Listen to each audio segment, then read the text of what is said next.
Hello, Mark Laudi here with Simon Littlewood at SMEICC in Singapore. It's day 2 and we've heard lots of stories from a variety of people who've come to our exhibition space. For example, one finance manager, Simon, who came by this morning and was talking about her CEO. Maybe you can relate to the story, where if you're in finance, your job, according to your CEO, is to help in the collections process. But your boss isn't making it any easier, because every time you talk to your customer about paying their invoices on time, the boss goes around the back and says to the customer, it's okay, you can pay me whenever you want, and then in essence says, you shouldn't be chasing for payment because they're our customers. What do you do with a boss like that who's undermining the very process that he should be supporting? Well, I mean, the first thing is that there's going to be consequences.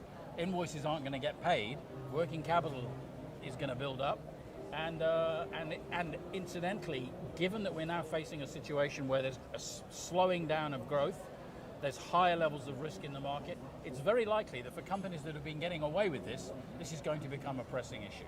Yes, but you know, particularly for this finance manager, it's very difficult to raise this issue with her CEO.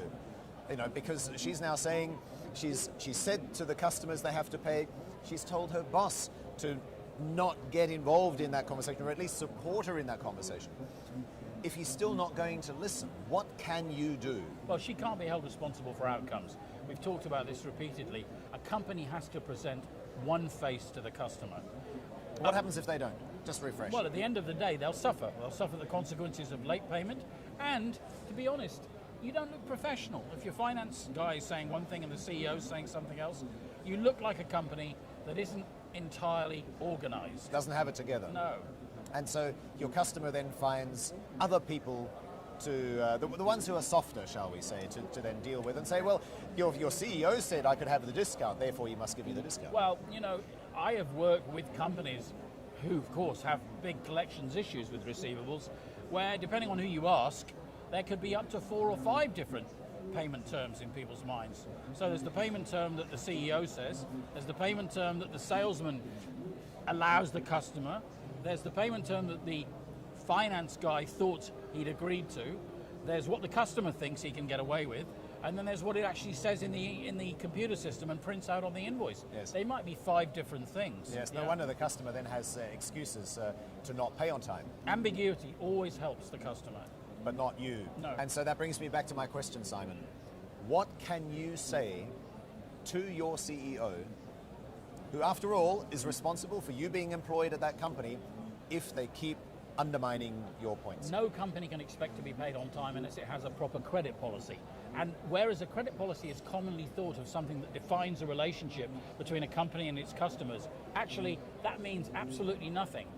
You need to start building your credit policy in the context of cross-functional discussions within the company. So it's an internal document first? Unless it becomes an internal document where you develop consensus around what is and is not acceptable in terms of payment terms, firstly, and secondly, what wordage you're going to use when you discuss that with the customer, because it's a coaching issue. Everyone should sing from the same hymn sheet. Yes. And it's, thirdly, very important to understand it is simply not the case you're going to lose business if you don't give the customer everything they ask for, you know? No, because then the customer will ask for it for free. The customer knows perfectly well that he's expected to pay for the good or the service that you're providing. Yes.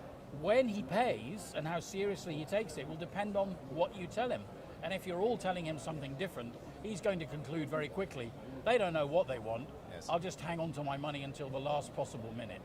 Well, we had one other visitor here to the RIABU exhibition stand at SMEICC who was talking about a different company, but was talking about the CEO undercutting the pricing of the salesperson. So unlike that first example where the CEO was undermining the collections process, in this case, the CEO was offering prices at a discount to what the salesperson had negotiated. Yeah, I mean, that's a fundamental misunderstanding of the role of sales.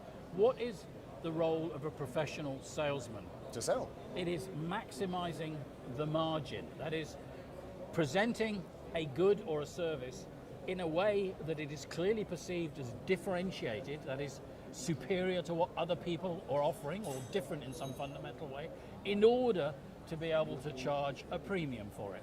If you can't do that, you're not a salesman. Yes. If your first conversation as a salesman is the cheapest I can do it for is X, and by the way, this is by no means uncommon, then you're not really a salesman. Yes. You're just an order taker.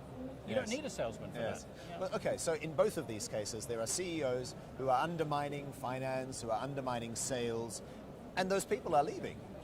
I mean, they've decided that they can't persuade their CEO to back them up on price, on collections, on a firm discipline in terms of payment. So the only thing I could suggest to both of them was bring in a third party, maybe somebody like RIABU, who can put it to the CEO, which you as an employee might not be able to. Yeah, I mean, I have a serious question as to whether he's any business being a CEO if he doesn't understand that it's about profitability. You can't make a profit if you're not charging a good margin and getting paid. Yes. Well, they would argue we're looking after the customer. I understand that model. I understand that you're a senior man, so it's within your gift to give people concessions. I've worked in that environment. I've had people on my team like that who thought that it was very magisterial if they could let people off things. Letting people off things is not a recipe for successful commerce. Yes. Successful commerce is about using your professionalism and differentiation to get people to follow an agreed set of principles, you Yes, know, yes. which are we do things strictly according to what we agree, and we expect you, as our professional customer, to do the same thing. It's as simple as that. You know? If you have your own story to share, do so in the commentary window next to this video. And of course, we'd also like to hear your stories. Perhaps you have a similar CEO. Maybe you even had a particular conversation with your CEO about ensuring that they don't undermine what the salespeople and the finance people have had to say. Share it with us. And Simon and I would be very happy to take that on board. We would.